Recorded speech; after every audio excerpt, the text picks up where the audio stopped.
Hi guys, I can't believe where I'm standing right now. Behind me is Walden Pond. I'm a half hour outside of Boston. This is where Henry David Thoreau came in 1845 to live for just over 2 years to write his very famous book Walden. I love the book and I can't wait to look around.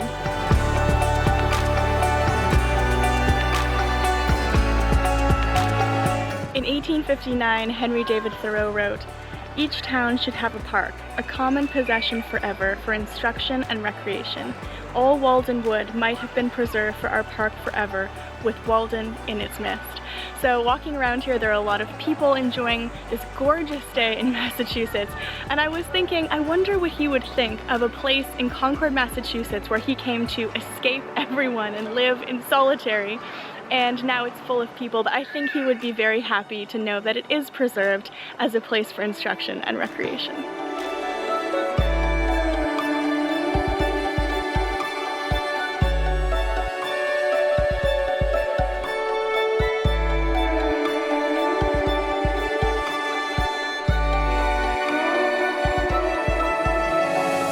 This place is an iconic part of conservation history, and some people consider it really to be the birthplace of the whole environmental movement because Thoreau was really a pioneer of the science of ecology and deserves a lot of credit, I think, for being at least part of the stimulus of just creating respect for the environment and public awareness about how important it is to protect gorgeous places like this.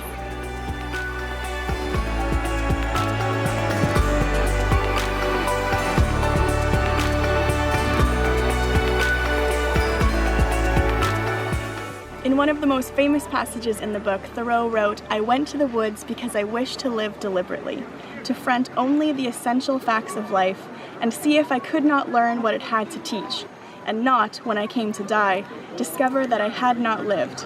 I did not wish to live what was not life, living is so dear, nor did I wish to practice resignation unless it was quite necessary."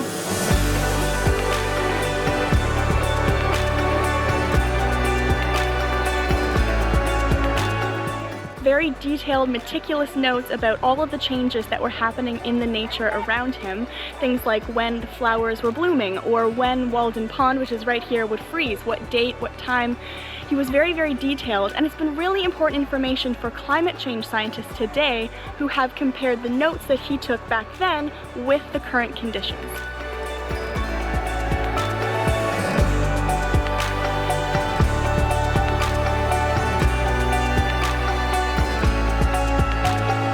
While Thoreau lived here, he lived in a teeny tiny little cabin that he built with his own 2 hands. Apparently he hauled all of the materials himself, constructed it all himself, and wow, I am seeing it in front of me right now and it is very tiny.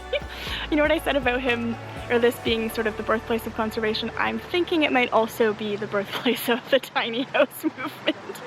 Small, look.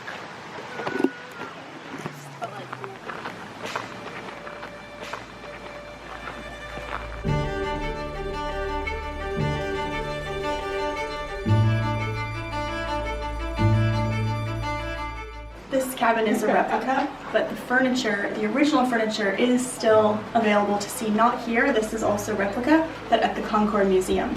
So at least we get a sense of what it would have been like to live in this teeny tiny house.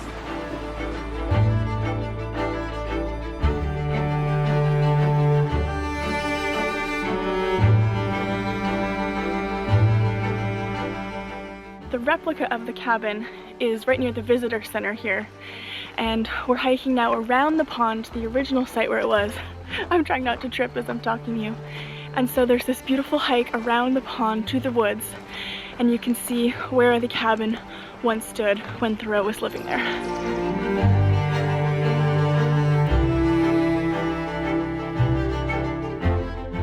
So here's the original site of those gorgeous words, and rocks in tribute there. And here is the outline of where his cabin once stood.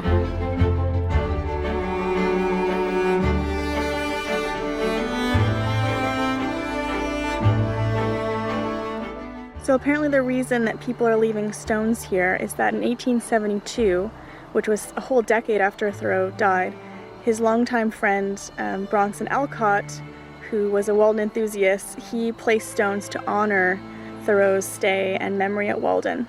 So people are continuing that tradition today.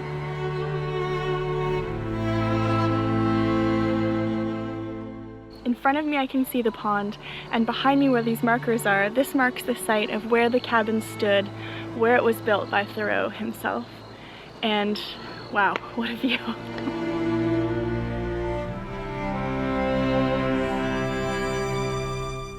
In 1945, which was the centennial of Thoreau's move to Walden, there was an archaeologist by the name of Roldin Wells Robbins. He dug for 3 months to unearth and discover where the exact location of the cabin was. So thanks to Robbins, we know now. Let's pretend we're walking into the cabin. It's easy to imagine because we were just in the replica cabin. What does this say? Beneath these stones lies the chimney foundation of Thoreau's cabin, 1845 to 1847. Go thou my incense upward from this hearth. So we can imagine the bed being over there. There's the front door. This is fun. There was his desk and window where he would do all of his writing. Over there was where he kept the firewood.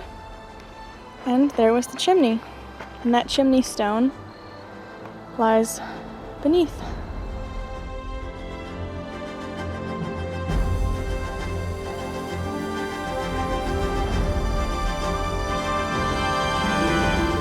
At Walden Pond with Mark at sunset. Doesn't get better. It really doesn't.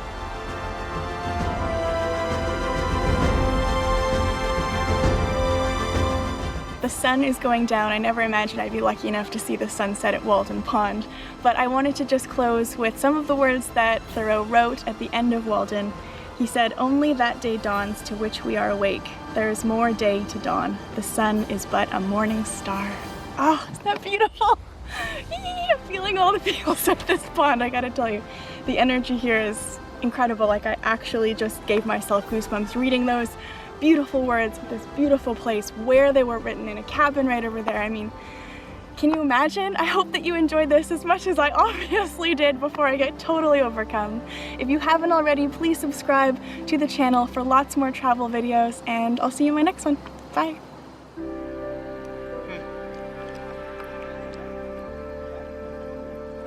Done? Yeah. It's really dark, we better go. Yeah, let's go. Okay.